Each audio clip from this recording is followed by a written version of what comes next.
Hey folks, before we get started, I just want to let you know about my upcoming book, The Max Coder's Guide to Finding Your Dream Developer Job.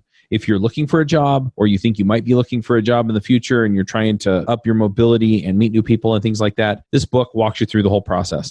Go ahead and check it out. It comes out on November 20th. It'll be on Amazon, and you can find it as The Max Coder's Guide to Finding Your Dream Developer Job.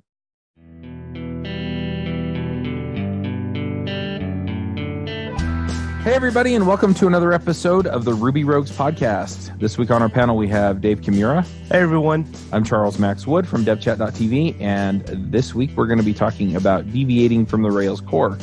This episode is sponsored by Sentry.io. Recently, I came across a great tool for tracking and monitoring problems in my apps. Then I asked them if they wanted to sponsor the show and allow me to share my experience with you. Sentry provides a terrific interface for keeping track of what's going on with my app.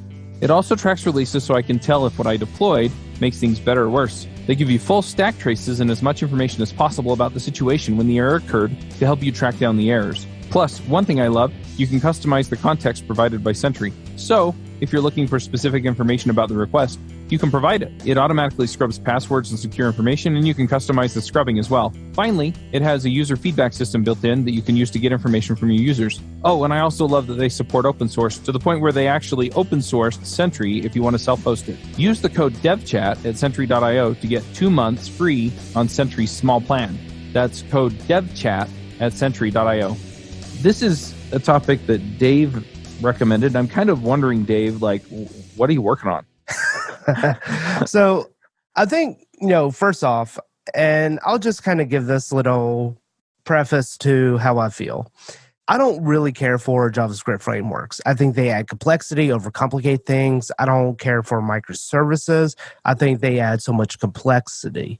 And we are deviating from a framework that gives us so much, and it is constantly being improved, that gives us so much stuff with Stimulus.js and with action text and all these other things that we are just continually getting for free within this framework. So I think that a lot of times we're jumping the guns to go to React, Angular, Vue, or we are breaking up our monolith into microservices. Now, that said, I say this all in the perspective that we are talking about smaller applications that are not serving millions of requests per second. I think that once you hit a certain kind of threshold, you then have to start rethinking your architecture, or, probably well before then, but you're going to see many warning signs of that coming. Either having to horizontally scale massively to handle the requests, or you were just seeing some real slowness within the application. But I don't think that it should be something that we jump to as a first option. Yeah, I mean, I don't know. I think I have, how do I put it? We'll just say a different view, because I'm not sure how to characterize the difference. I was going to say maybe a more nuanced view, but I think it's just different, right? It's not more detailed, or, maybe we're going to say the same thing, but it varies a little bit. I think there's something to be said for if you sit down and you work out some of the architecture in your system and you realize that you need, you're going to want a front-end framework, you probably want to start with one, right? Rather than try and fold it in later. It's like, okay, we're starting small, and then we're going to grow up to the point where we're going to need it, and then we pull it in. In some cases, it may be easier just to stick it in there in the first place. And so that's, I guess, where the difference is. But yeah, I generally agree with you. If you don't need the sort of front-end powerhouse features that you're going to get out of a front-end framework, you may want to just see how far you can get with something like Rails, TurboLinks, pull Stimulus in if you really feel like you need that, and just see how far you can get on kind of a minimal front end. I agree with you to that extent. I think some people are just going to look at it and say, yeah, the box that we're going to wind up painting ourselves into, it's easier just to add React in now, or add Angular in now, or something. And I think that if you have that kind of foresight, then we're not talking about the majority of the applications. We're talking about now the 1% of special cases, like Gmail. I think Gmail would probably not be a great user experience if without it Angular. was a refreshed application. Whereas something, anything else, someone's normal website, then it could be a, overkill. And most of the websites that I'm seeing, they're based around sort of the enter data into the form kind of model, and then you go manipulate it, which is all can be done over refreshes, and showing it, which can also be done over refreshes, and the rest of it doesn't have to be that complicated because the UI isn't actually it is in the sense of usability, but it's not critical to what the app actually does. Yeah. And look at a lot of these smaller dev shops who create websites or web applications for clients. I think that in a lot of cases, they are jumping to React. And I think that in a lot of these situations, they are sometimes being dictated by the client. So the client is saying, like, hey, we heard about this React. It's popular. There's so many developers on it. We want our application developed in that. But we also need this a little bit more complicated backend because we're going to have some contact forms. We're going to have some user interactions. So, we need to have it backed by a database too. But we definitely want the front end to be in React because that way we're going to be able to find all the developers in the world to be able to support this for now and in the future. Which, coming from having worked on more recently a Backbone application, I think that's really poor logic. So React is a little bit different because it's not going anywhere.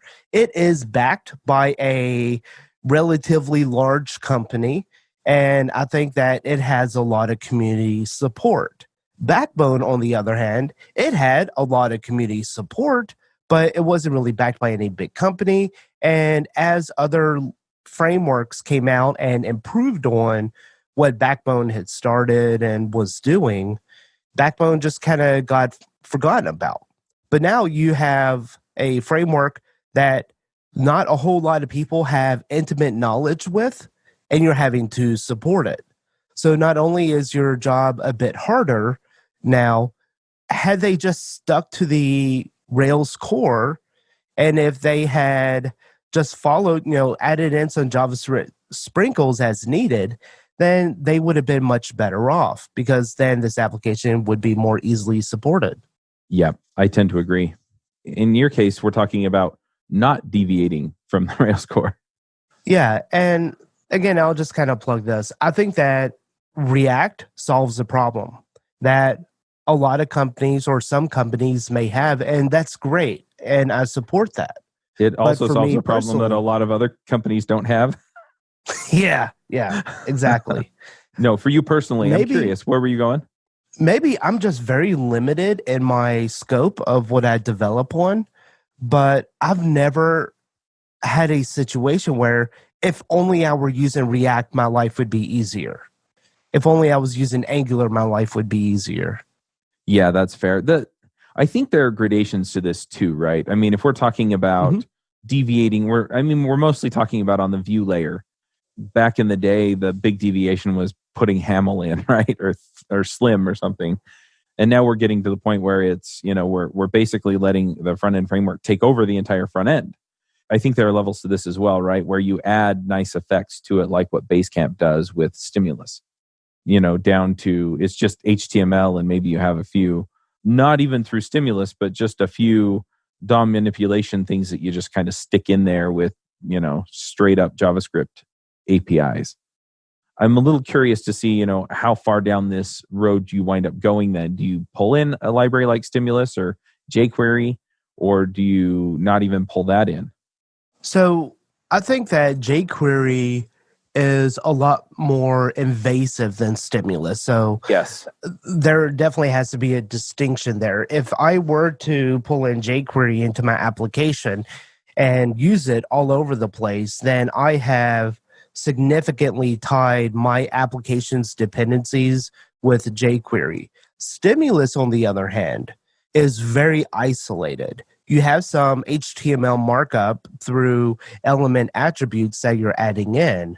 But other than that, you can completely isolate all of your Stimulus code. And it's not even really Simulus code. It is just a Simulus library that you're creating classes around it.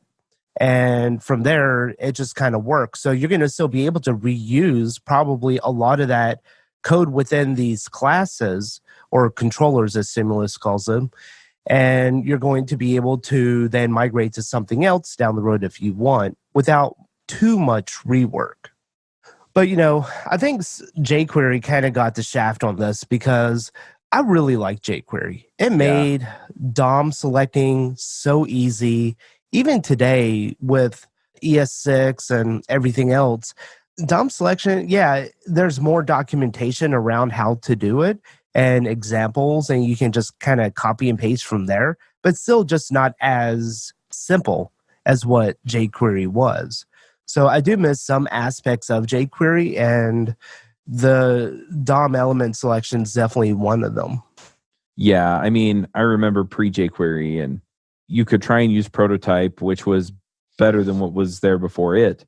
But, I mean, options just weren't ideal in a lot of cases. So I have a lot of appreciation for jQuery. So the issue there is that, Stimulus, I like the fact that you can pull it out and not, ruin your dependencies. I've also thought about, some of the niceties with just having all the components and just saying, hey, there's this component that does this thing. And, you can define all of the behavior and encapsulate it in one place, which kind of goes a little beyond the JavaScript sprinkles that we talk about when we're talking about Stimulus. So I don't know. I mean, I can kind of see where people are coming from using any of these tools. But yeah, as far as like your load times and your site size and things like that, I mean, Stimulus is definitely much more lightweight than any of the others. And in a lot of cases, you can just kind of drop what you need in and get away with a lot. So I don't know. There are some things I really, really like about Vue. Vue is the one I've been playing with lately. But that said, I mean, I can also see a world where I don't necessarily need it. I've also been playing a little bit though with, writing the entire app in something like Vue. So I don't even have a back end at all, other than what loads up the static HTML page, and then it connects to some API if it needs, some minor amounts of data or something. And so it's all front end, and that's another interesting exercise. But yeah, I think it depends on the app you're building and how you want it to operate. Like you're saying, in a lot of cases, you could get away with a server rendered page built in Rails that just kind of does what it does and has some JavaScript to augment the parts that need it. Yeah. What about other kinds of deviations from the Rails core? I mean, I've seen people build stuff in where they're using something like Mongoid and Mongo, or they pull it, so the ORM layer is different, or they put some layer on top of the view rendering layer to get statically rendered React or Angular or something like that. So here's a funny story that I experienced this past year, and it's with searching, doing a full text search. So on Drift and Ruby, I was using ElasticSearch to handle the searching of episodes. And why not? Because that's a great full text search engine where I'm able to go in and provide results based on the user's input. And that worked great for several years. But the drawbacks of that is, one, I have complicated my infrastructure a bit more by adding in an additional dependency. I wasn't at the time getting the traffic to justify going to something like a full text search, where a query on the database would have been just as performant and it would have made no difference to the end user. So what ended up happening was the Elasticsearch service that I was using, so it was in AWS, it just stopped working. I had a backup index, so I was paying for essentially two services there, and it just stopped working. I started to debug it and try to figure out what's going on. And the more I got into it and started thinking about it, I started thinking, have I prematurely complicated my infrastructure and my application by using Elasticsearch? And so I ended up figuring out the issue, got the application back up and running, But then I started to refactor and to remove Elasticsearch from my application entirely. And so now Drifting Ruby is running without Elasticsearch. It's just doing the SQL queries on the database, and it's just as performant. I'm not missing anything from there.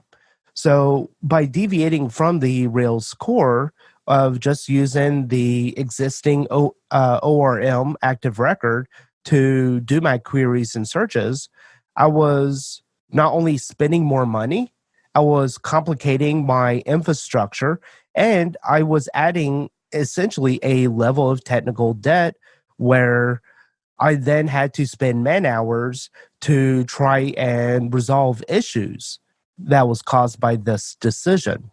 So how did you get around using Elasticsearch then? I'm kind of curious.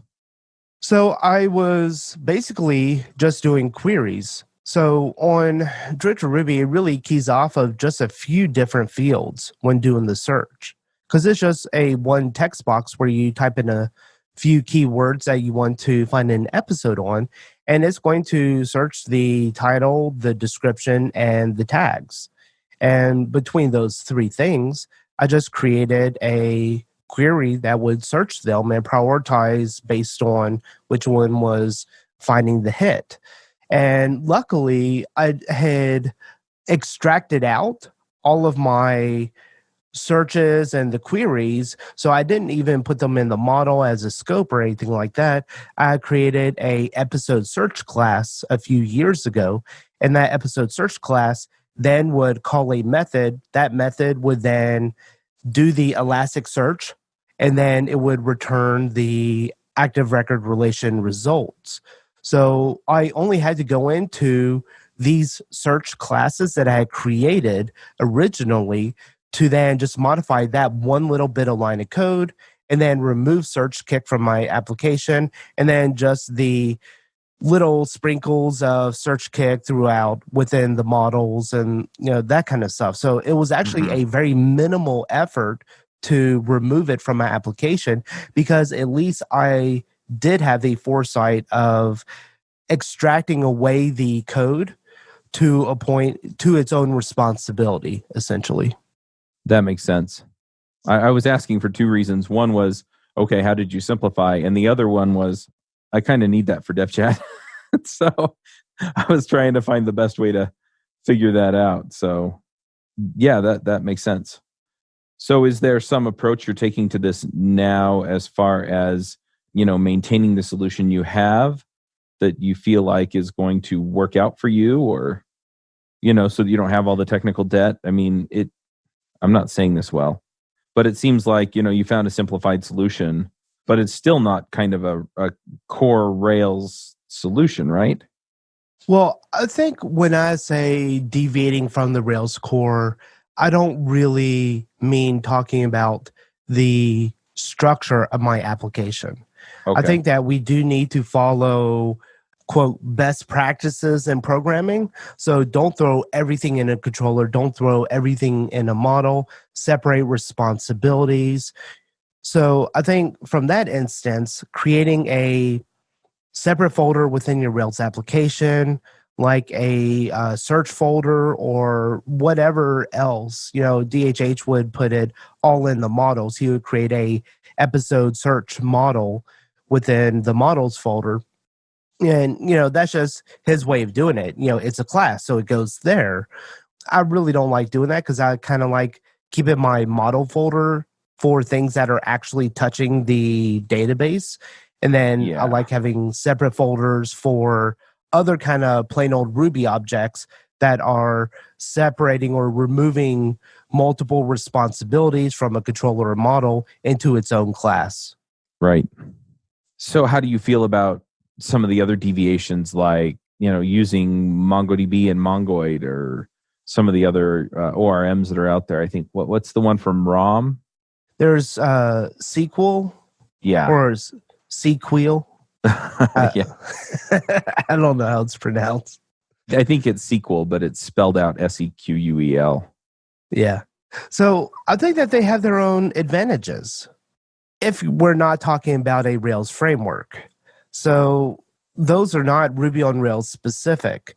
So if you need something like a much lighter framework like Rhoda or something else to solve whatever problem you have, then using something like SQL could really help. But as far as active record goes within a Ruby on Rails application, I've not had a need to deviate from that. Right. This episode is sponsored by Cloud66. I have a Rails application and I was looking for a flexible product that takes care of deployment and gives full control of my application so I can focus on developing my code.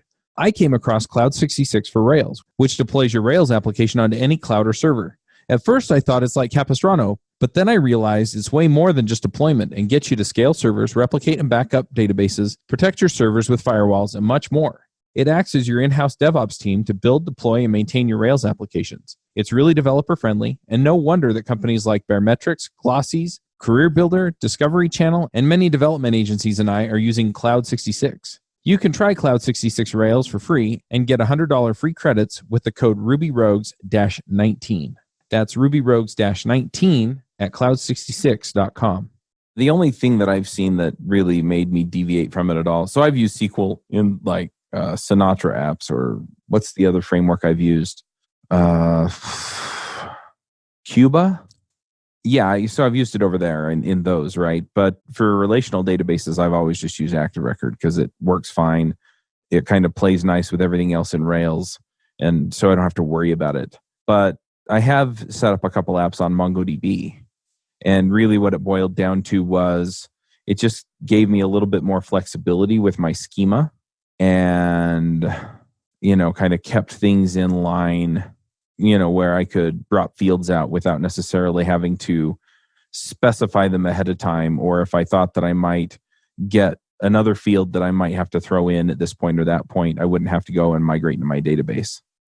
The flip side is that you wind up managing a list of fields somewhere, whether it's in your methods on your Mongoid classes or whether it's something else. And so, it gets kind of interesting. It gives you a different set of trade-offs, but the trade-off around Mongoid is mostly, in my opinion anyway, around the database and what you get from the database.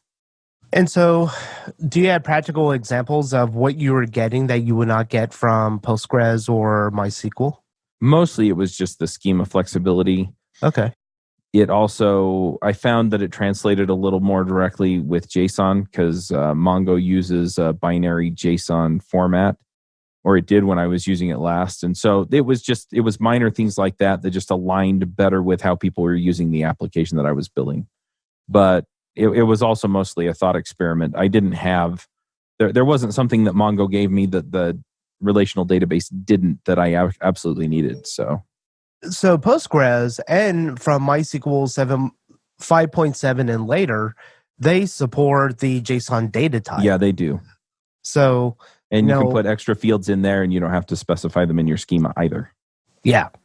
So for me, I've never saw a real need to switch to Mongo.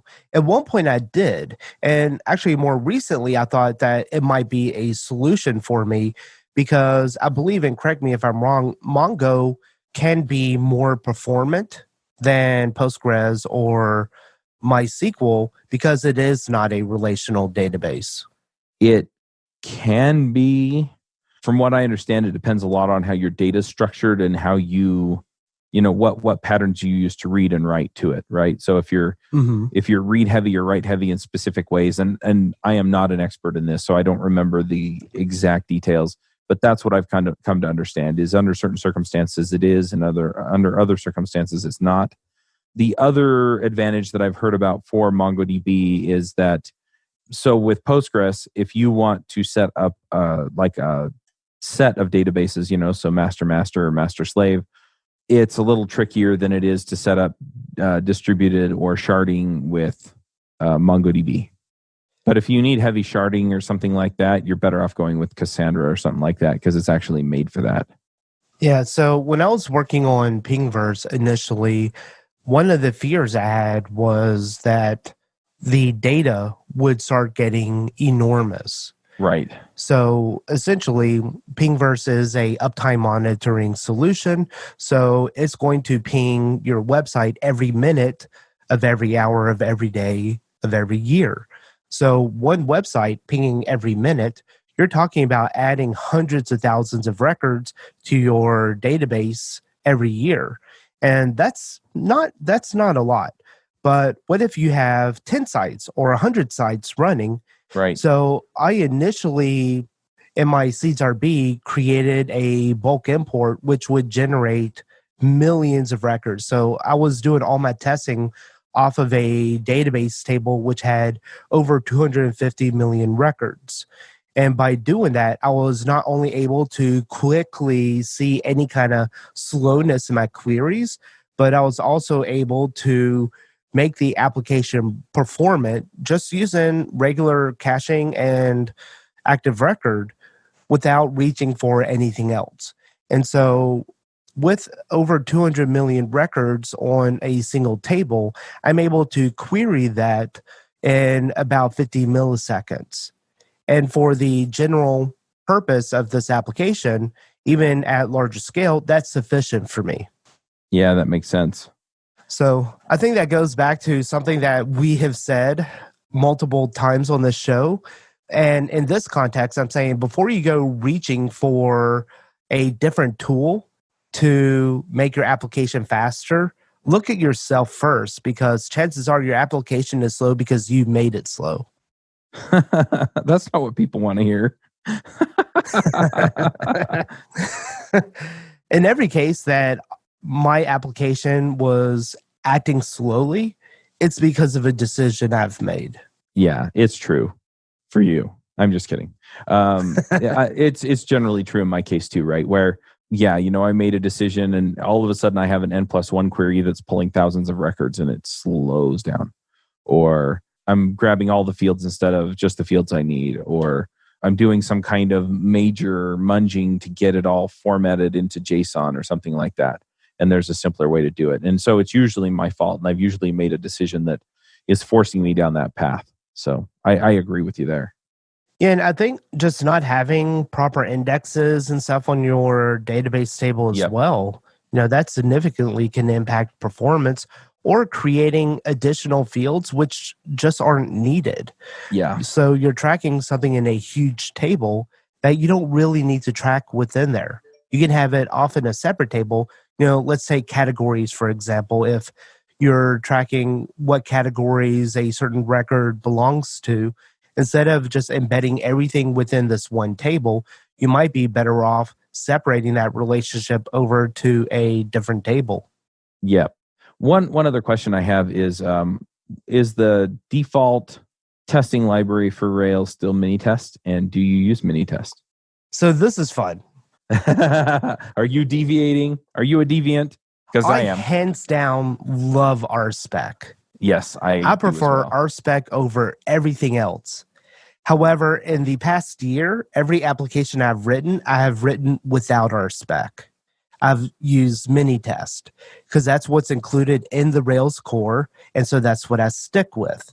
And I say that because why am I using RSpec? Because I'm familiar with its syntax. I'm familiar on how to test with it and how to test fast. The problem with that is that that's nothing to do with my application. It is not providing my application any benefit. It is providing me benefit. So for the benefit of my application, I'm sticking to what's already included. You follow me so far? Yeah, you're sticking to what's included.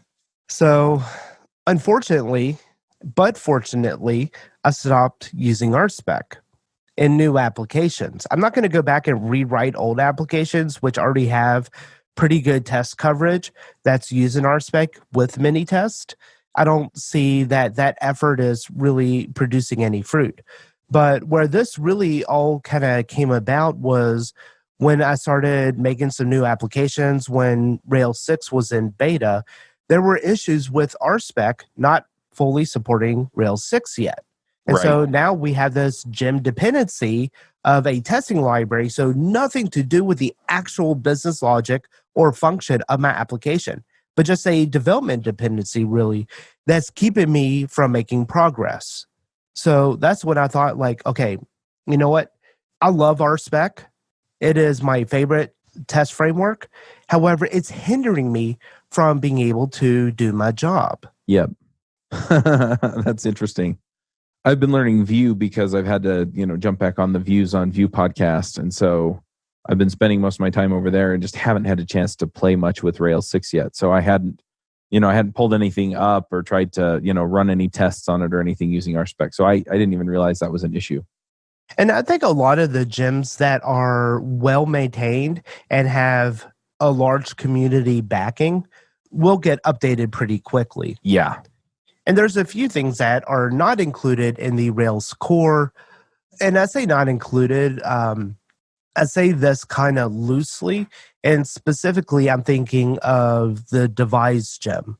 Right. So devise and friendly ID both provide great functionality and saves a developer a lot of time.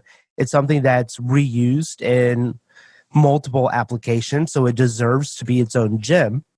But it's something where I will reach for those on a new project because they work. They have a lot of backing, they work well, and it saves me a lot of time from having to implement it myself. But the Rails core does have the protected, I forget what it's called, protected attributes or password attributes, where it will use bcrypt to store that attribute in the database. But again, devise and friendly ID provide enough functionality for me to where I'm willing to take on those dependencies. Gotcha. Yeah, so it sounds like you stay pretty close to the core, and then the widely used things, you just kind of count on them coming back up to speed pretty quick. Yeah, and honestly, not only has it made maintaining these applications a lot easier, there's a less likelihood of something breaking.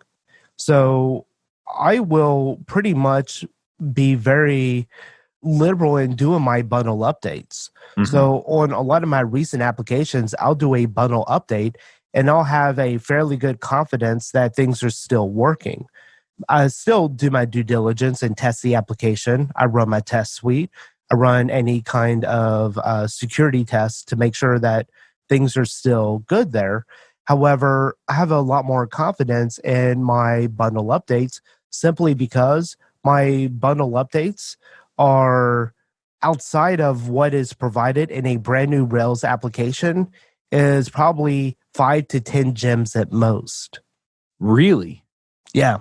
That's really interesting because I usually wind up pulling in a bunch of stuff, and it just depends on the app I'm working on. But yeah, I usually get more than 5 for sure. Yeah, and like you say, it depends on the application, and as it grows, you might find like, oh, okay, well, I need to pull in a charting library. I'm not going to go write my own, so I'm going to pull in ChartKick or something. Yep, makes sense. And of course, this isn't including gems that are part of my dev or test dependency. And it's also not including, quote, necessary gems like New Relic or Sentry or even Stripe. So yeah, now you're getting me down toward 5. I'm sitting here going, wow, I must be a glutton for punishment or something. Yeah. Yeah. I mean, things that are actually contributing to your business logic. Right. No, that makes sense. So you're considering like the friendly IDs or the devices or the rescues or things like that. Yeah. Or Cominari. Cominari, that's another one. Yep. Gotcha. So do you have kind of a line that you would cross before you would actually, get to the point where you're going to deviate then? Yeah. And as we alluded to before, the scenarios I'm talking about are the majority of applications, which are relatively small, not a massive amount of traffic, and they are either early in their development stages. So I think that it's eventual that we will have a unique situation which requires a unique solution. And it's in those cases you have to think, okay, is this solution going to, one, box me into a infrastructure provider? So am I going to be using something in AWS that is just not available anywhere else? And now I am tied to their API. Or am I going to have to maintain this long term, but I have very little understanding about what this new thing is that we are deviating from? So it raises concerns. And my goal is to introduce the least amount of technical debt as possible. Right. No, that makes sense. Huh. Well, I don't know if I have anything else to add or to ask you about. Are there other aspects of this that we didn't dive into? Well, I'm sure there are, but, Yeah. I think that those are really the bulk things. Cool. As a Ruby developer, you've probably used Redis for queuing and caching. But if you're like me, you've never completely understood it. You just followed the tutorial to set it up and then hoped it'd stay up. Now that I'm building my own services for other people, I realize that you and I often don't have the desire or time to run an ops or DevOps team or do it yourself. Plus, since you're not a Redis expert, you're not exactly sure how to know what it's doing. That's why I love Redis Green. No setup. It runs on any AWS region I want, so I can run it near me. And the tooling is amazing. I have to tell you about this feature, actually. It actually maps the memory you're using and tells you where all the memory is allocated. So this makes it really easy to see what's going on in your Redis setup. It also runs on AWS, so it scales easily and can alert you when it hits certain thresholds in performance or capacity. Sorry for going all fanboy on you, but I love this tool. Here's the thing. If you don't want to do ops or are already on Heroku or something, then use Redis Green for the rest. It's simple, yet powerful. Check them out at redisgreen.net. Well, let's go ahead and do some picks then. Do you have some picks or do you want me to start? Oh, yeah, I do. So my first pick is a open source project called Nextcloud. It is a self-hosted solution.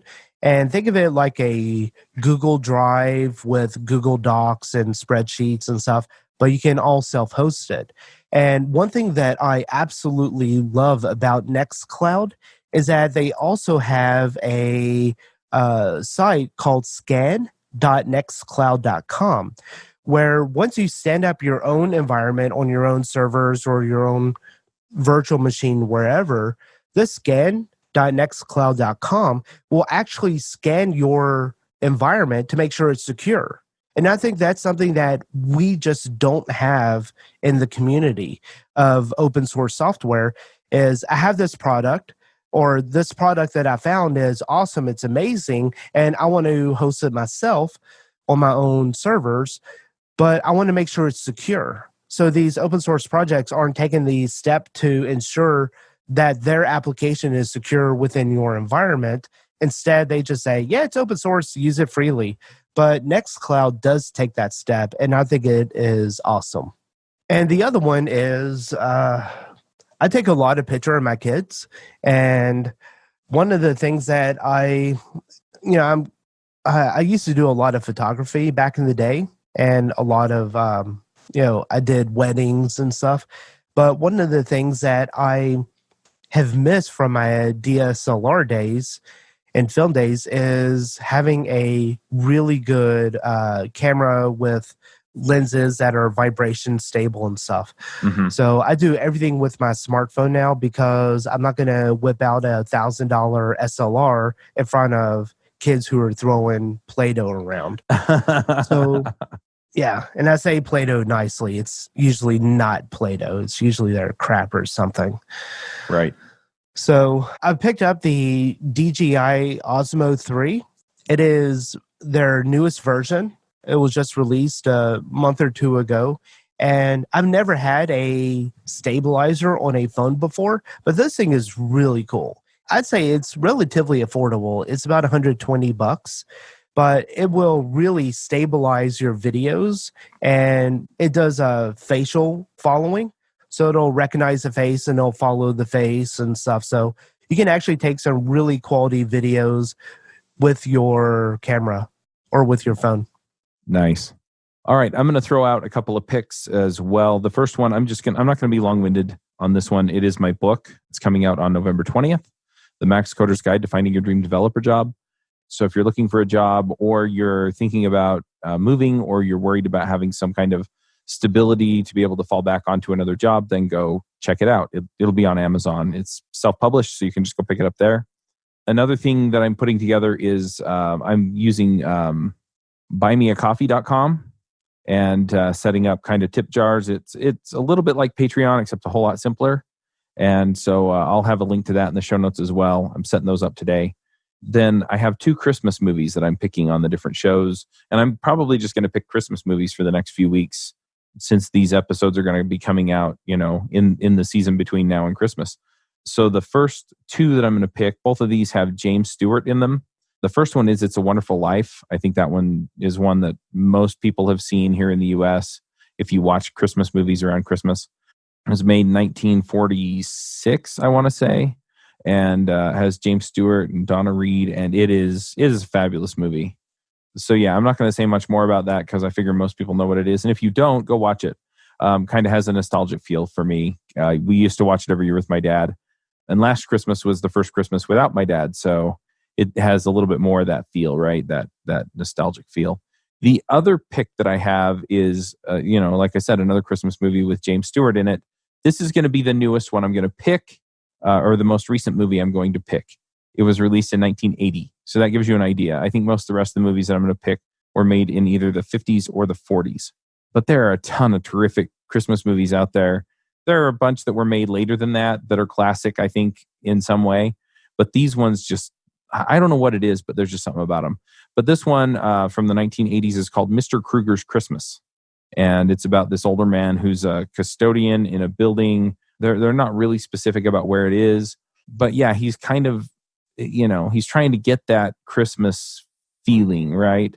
And so you kind of see him have daydreams about different things. And, he meets a little girl who comes caroling to where he lives. And anyway, it's an amazing. It really, for me, captures the feeling of Christmas in the sense that Christmas is focused on Jesus Christ, and then the next focus is on our fellow man. And so you see that, Mr. Kruger is kind of a lonely guy who isn't exceptionally well off in any way. And you really get to feel for him and recognize that Christmas is a time to be together and to recognize the humanity in other people. So anyway, go watch it. It's terrific. And the music in it is by the Mormon Tabernacle Choir. Anyway, it's amazing. So I'm going to pick that as well. Yeah, I think that's it. So anything else you want to shout out about, Dave, before we wrap up? Not today. All right, folks. Well, then we'll be back next week. And until then, max out. All right. Talk to you later. Bandwidth for this segment is provided by CacheFly, the world's fastest CDN. Deliver your content fast with CacheFly. Visit CacheFly.com to learn more.